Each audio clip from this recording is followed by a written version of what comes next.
Election mistrust, how former Governor Brian Sandoval and former Assembly Speaker Richard Perkins are fighting it. That's this week on Nevada Week.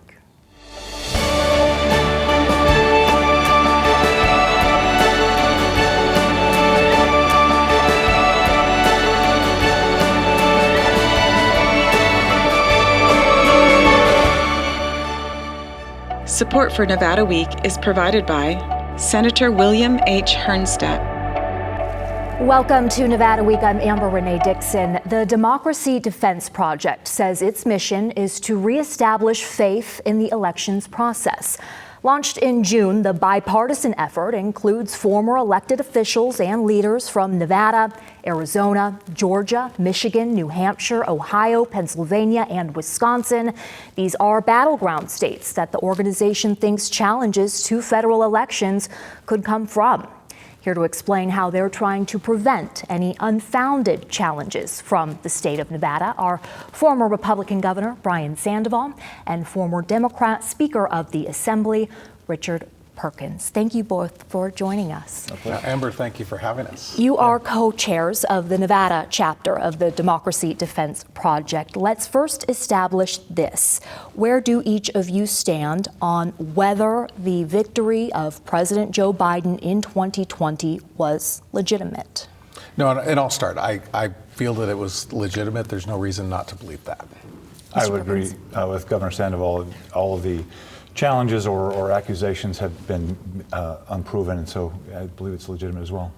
Yet, according to a recent poll that your organization commissioned, more than 1/3 of Nevadans think President Biden's win was illegitimate. Are you interacting with these Nevadans? Yes. I mean, we have conversations with Nevadans, but for me, it's really important to go to the source. Talk to the Secretary of State, go to the voter registrar's offices in the respective large counties. We've been to Washoe, we'll be going to Clark today, and in my view, they've done an incredible job, and we can have complete confidence in this upcoming election that starts Saturday. Mr. Perkins, what is the work that you're doing when you do go to the Secretary of State, for example? Well, we observe and we learn. They show us the processes that they go through. The concerns that the poll bore out, that the machines are connected to the internet or they're not tested or the ballots aren't under lock and key, all those things are false. And Nevada is really doing it right. When you have gone out and done this work, and when you are talking to Nevadans, what are their reasons for the distrust? You mentioned security of the actual ballots, of the machines being connected to the internet. What's the top reason you hear? Well, the machines are not connected to the internet. That's the concern, yes. And you want to establish. But I'll say this, is I think a lot of times people don't trust what they don't know. And that's part of the responsibility and why I was excited and honored to be part of the Democracy Defense Project, is to really go out and see for myself. And as the speaker talked about, the machines are not connected to the internet, so there's no issue there. The mail-in ballots are put under lock and key, so there's no issue there. They've made a concerted effort to remove people who don't live in the state here anymore to be not issuing ballots to them. So there are a lot of methodical security measures that are in place. And at least in my conversations, when you tell people those things, they're like, it's that aha moment. Yeah, and it's about misinformation or good information. I think that's part of our role as well, is to impart what we're finding out and do the investigation and then provide our public with good information so they can have that trust in the elections. Have you each been able to change a voter's perspective on whether fraud exists in this process? I can tell you that I've had conversations with neighbors and citizens that live around me who had those concerns, and they were very taken aback by the actual information that the machines aren't connected and those sorts of things, that the Secretary of State purged over 150,000 voters from the rolls because they may not live here anymore. Those sorts of things really changed their ideas. And that would be the concern with those ballots going out to people who don't live here anymore and someone else getting their hands on them and then voting with it. But even if they were to do that, what is the system in place to prevent that from working? No, they have a signature validation process that is very closely monitored, and there's an effort where you have people that review those signatures to make sure that that's the actual ballot. But I want to back up and and respond to your other question in terms of conversations. You know, I have the privilege of serving as the president of the University of Nevada, Reno, and we meet with students often, and there is a very strong, aggressive movement to get students registered to vote and then to have them vote. But in conversations with them, these are the things that we can talk about, is the ballot security and what's happening in our state. And the Secretary of State actually came to our campus and had an open forum where we had a lot of students there asking some of the questions that you have raised. And afterwards, again, they're like, oh, okay, this is great. What about Nevada politicians and those who work with them? For example, the Nevada Republican Party is led by Michael McDonald, who is a fake elector who falsely pledged Nevada's electoral votes to Donald Trump after the 2020 election. Have you reached out to him? I have not. Yeah, no. And nor have I. I don't think it's our role to reach out to the state parties there. They have a role to play, and they have a partisan role to play. Ours right now is nonpartisan, or bipartisan, if you will. So yeah, I don't think it would have served the greater good for us to do that. Really? I mean, because if they change their perspective, if they are presented with the information you're giving them, might they go out and tell those who are following them? I mean, theoretically, yes, but I would encourage them to do the same thing we're doing.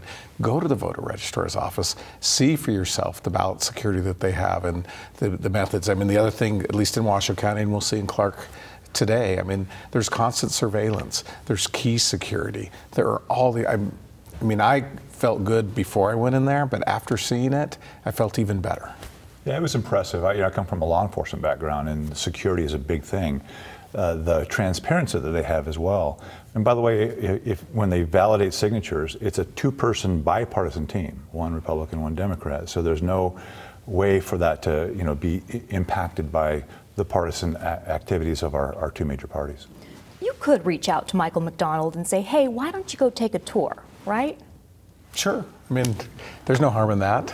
Yeah. But maybe, I mean, are you telling me that the Democracy Defense Project has kind of drawn a line in not reaching out to the politicians who are promoting these unfounded claims of election interference? I mean, we've been singularly focused on seeing for ourselves, having the conversations with the Secretary of State, visiting the voter registrar's office, reviewing the laws in the state. And again, it's our position, and this is why we're here today, to have this conversation with you so that the viewers out there can hear how great of a job our Secretary of State and our voter registrar's offices are doing. And I apologize if I left the impression that we would not communicate with them, but they have a role. I mean, they have a partisan role. So some of their communications are filtered through that lens. But yes, I think even this activity today is communicating to them as well. As Governor Sandoval said, we would encourage both major parties to go take these tours. Because you bring up the partisan role, I wonder, have either of you publicly endorsed a candidate for president, and will you? No and no. Okay. Yeah. Yes, I have. You have? I imagine that would be Kamala Harris. It is. Okay. Why have you chosen to and you have chosen not to? Well, in my position as president of the university, I don't take a partisan position. Right, okay. I don't have those constraints. And while I have supported candidates from both major parties, I chose to go down that road earlier this year. We'll go right into ballot question 7 then, because that goes into increasing confidence in the elections. And so ballot question 7 will ask Nevadans whether voters here should have to show photo identification, government-issued identification, in order to vote. There's bipartisan support for it in Nevada and across the country. Where do each of you stand on that measure? Well, again, for me, I cannot take Okay. political positions in my position as president of the university. Okay. And it's not as easy as the language in question 7. I mean, you have to drill down and ask all the questions. I dealt with this the many years I spent in the legislature, and there are folks who either don't have an ID, or with the large number of immigrants that we have in Nevada, they're distrustful of government, so that ID becomes an impediment to them voting. I also understand that we want to make sure that only citizens vote and only people who are registered to vote. So it's a non-answer, but that's the difficulty in question 7. I imagine you are asked, well, are illegal immigrants voting? I hear that they're trying to, I always hear this, they are trying to get illegal immigrants to be able to vote. How do you respond to that? Well, I think it goes back to what we talked about before. There are security measures in place to prevent that. And I'm not aware, I mean, there may be a couple instances, but this isn't something that is pervasive in our state. Okay. Yeah, we have hundreds of thousands of voters in the state, and when these allegations come up, they might identify as many as you can count on one hand. That's not going to overturn an election. I don't know if I should ask this, but has the Democracy Defense Project reached out to either candidate for president? No, not that I'm aware of. Okay. At least not in Nevada. Yeah, Okay. I'm not aware of that either. Yeah. And they probably haven't reached out to you either. No. Okay.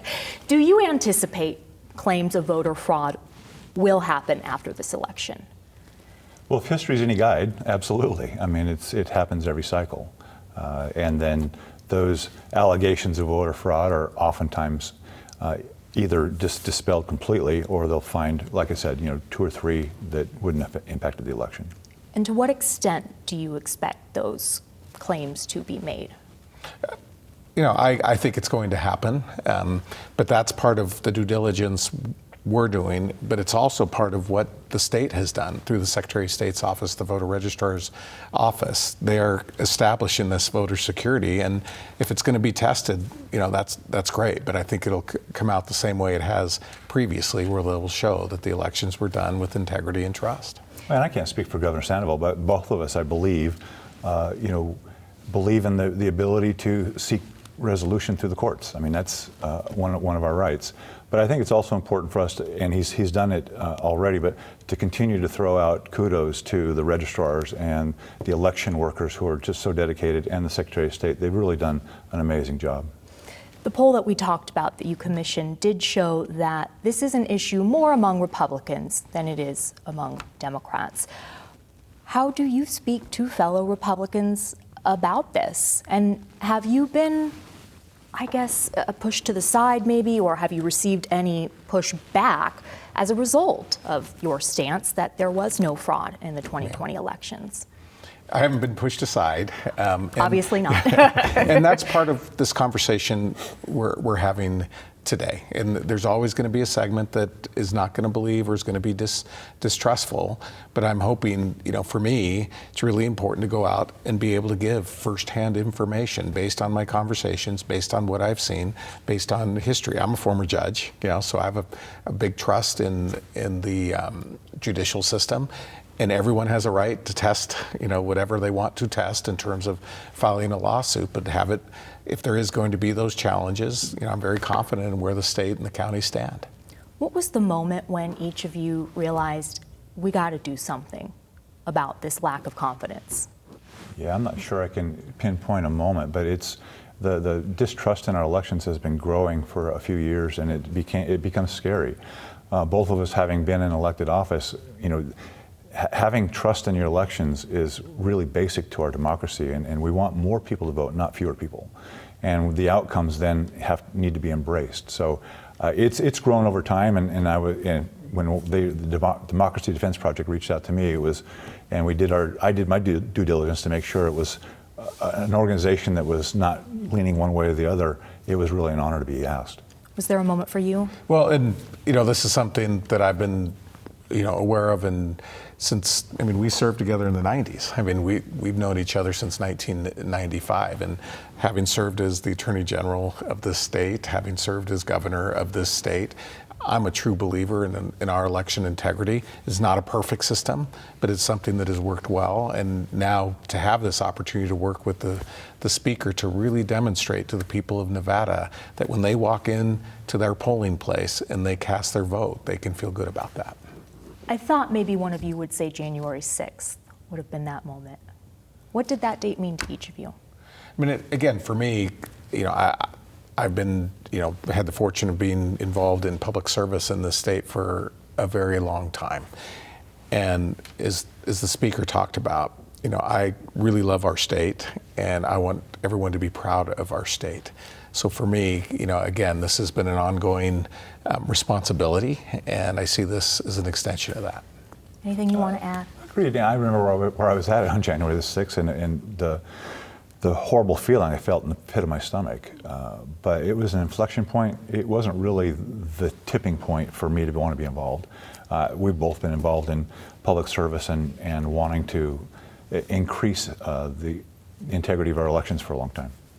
I thought this part from the Democracy Defense Project website was interesting. This quote, DDP intends to leverage both earned and paid media to launch a campaign aimed at exposing and countering attempts to subvert elections nationwide, promoting constructive dialogue over divisive and threatening rhetoric. Has this happened yet, this kind of campaign, this launch? We're doing it right now. Oh, this is it?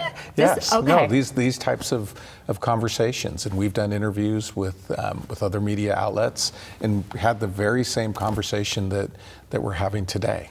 And whether it's this topic or any other, just combating the misinformation that's out there. Social media can be good or bad, I guess, but having the ability to work with you, having this conversation now, and communicating with voters through these mediums are really powerful.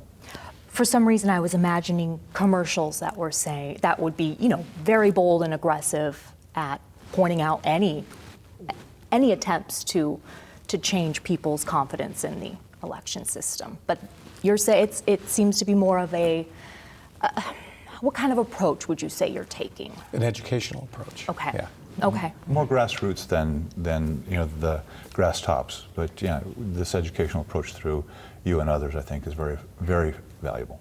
How specific do you have to be, though, in that messaging? Because, for example, former President Trump said on social media in September that the election will be, quote, under the closest professional scrutiny, and when I win, those people that cheated will be prosecuted to the fullest extent of the law.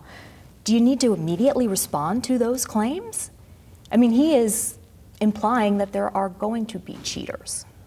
Well, I think that's speculation, but I think scrutinize the system all you like, and that's part of why we're here. We have been scrutinizing the system, Absolutely. and my takeaway is that we have an incredible system. We have an incredible Secretary of State.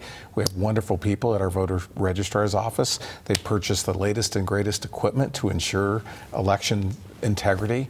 That's what it's all about. And when we did those visits and tours, I went in there with just some personal skepticism because I wanted to ask the questions, and we did ask a number of questions about how does this work and how does that work, and how, are there safeguards in place? And I came away from there very impressed, and that's the only response that I think that I could have for former President Trump is, let's look at the system. The voting machines, which is used in Nevada, Dominion, right? I don't know if I know that off the top of my head. Okay, So, yeah. that has been under scrutiny. However, Fox News went on to settle with Dominion because they had sued them for defamation. And so to avoid a trial for that, Fox News settled. So let's move on to how much more work do you do after the election? Is that when you anticipate your efforts to really ramp up? Do you change anything, or do you continue this kind of track? I mean, for me, we'll continue on this kind of track. We'll see what happens. I mean, early voting starts tomorrow, and as I said, there is going to be a lot of scrutiny from everyone. And I think the more as people continue vote early and vote on election day, they'll feel good about it. And there will be challenges. I mean, I think we can anticipate that, but that's part of what's happening now in terms of the due diligence and ensuring election integrity. And Governor Sandoval's spot on.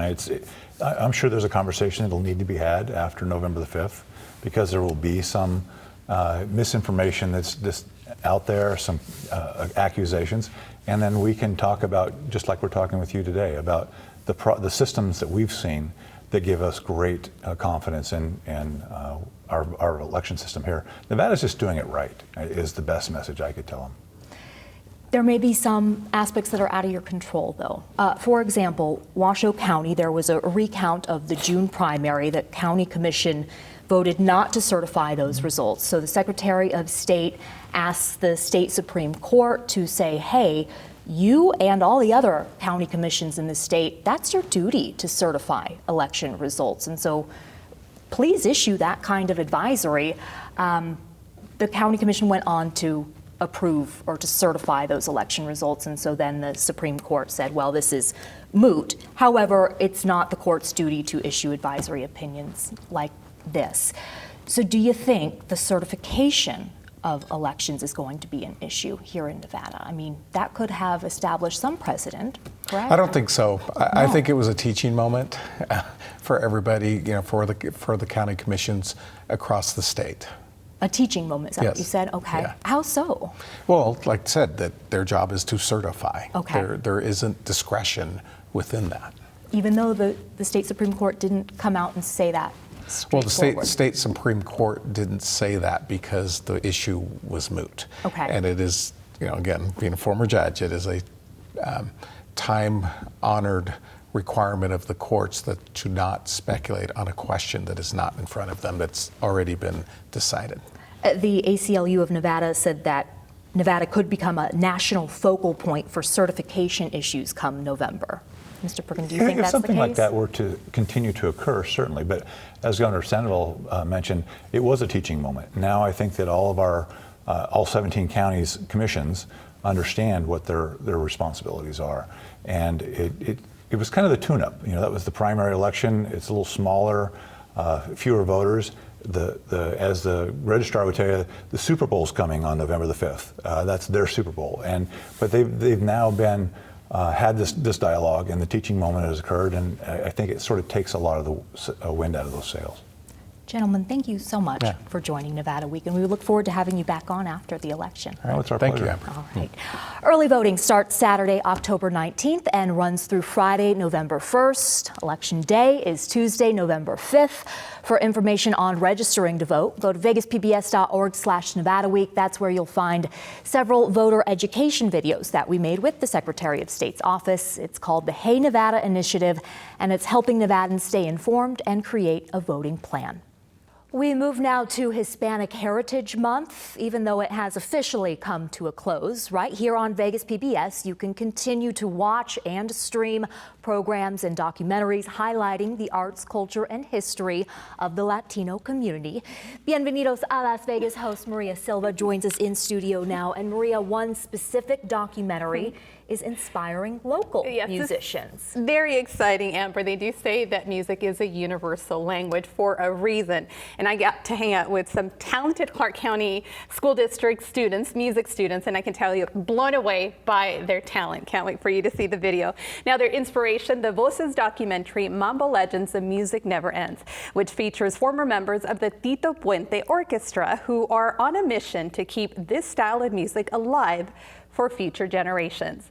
Through a partnership with Latino Public Broadcasting, Voces and the Corporation for Public Broadcasting, Vegas PBS, was asked to help get the word out. So we turned to the talented music students at Rexbell Elementary School, Las Vegas Academy, and we also recruited an amazing 92-year-old, you heard right, 92-year-old Vegas musician to help us out.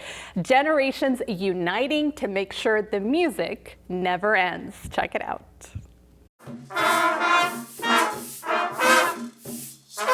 Just, ching, ching, ching, ching, ching, ching. And we could be in Italy, we could be in Yugoslavia, we could be in Japan, Australia, we can be in the barrios of Brazil or Panama. And the people would go crazy for that.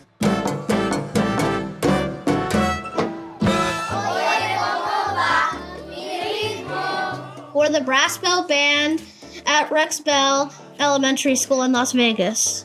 We're performing a special arrangement of Oye Como Va by our music teacher, Mr. Cook. It is our way of honoring Mr. Tito Puente's life, legacy, and music.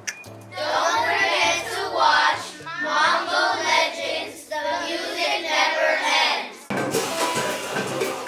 My name is Joe Torres, godfather of Latin jazz.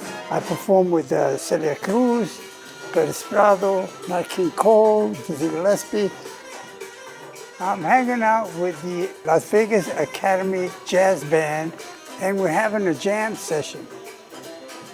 Check out the new documentary, Mambo Legends, The Music Never Ends. With the Mambo Legends, we're trying to keep that music that we all love around. Join my jam session with my song, Socha.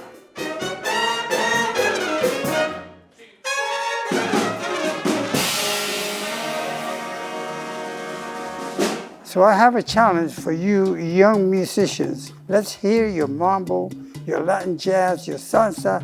We just want to make sure that the music never ends.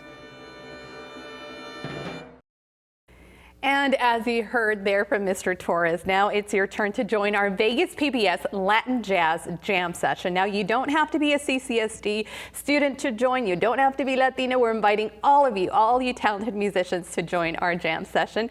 Head to vegaspbs.org/mambo for all of the details. We will be sharing your performances on our Vegas PBS social media platforms. And Amber, it was really just so special again to see Mr. Torres and to watch the LVA jazz musicians just sight read. I learned a new term. They actually just had Mr. Torres' song and they hadn't practiced it. They had it there for the very first time and they performed it, and his reaction was just priceless. Well, tell me, what was his reaction? Well, he was just so, and I'll be doing more on that for Student Spotlight, but he was just like, almost moved to tears again. That's music that he hasn't heard musicians perform for decades, and for them to actually be doing it in front of him and the younger generation, and they were just getting into it, and it was just really, really beautiful and special moment to witness. And again, music unites us. And a moment that we can see on Student Spotlight. Maria Silva, thank you so much. Thank you. And thank you for watching. For any of the resources discussed, go to vegaspbs.org/Nevada Week, and I will see you next week on Nevada Week.